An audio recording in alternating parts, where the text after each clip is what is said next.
আর আপনারা কি করে বসলেন? আপনারা না হিন্দু ধর্মের রক্ষক, হিন্দু ধর্মের নীতি নির্ধারক, শেষ পর্যন্ত মা অন্নপূর্ণার নামে মিথ্যে প্রতিশ্রুতি দিলেন।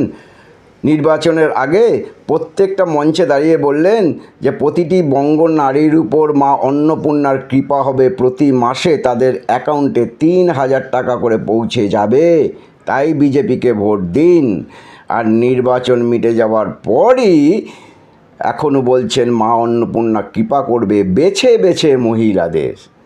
মা অন্নপূর্ণাকেও রেহাই দিলেন না।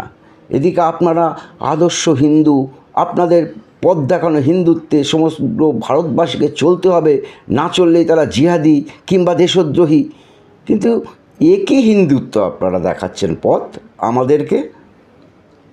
স্মৃতি ইরানি আসলেন, কার্ড দেখালেন, অনেক জায়গায় আবার কার্ড ডিস্ট্রিবিউশন করা শুরু করে দিলেন। এই যে অন্নপূর্ণা ভাণ্ডারের কার্ড রেডি, শুধু ভোটটা দাও, ৩,০০০ টাকা করে অ্যাকাউন্টে নাও। ও মা, এখন দেখছি পুরো পাল্টি।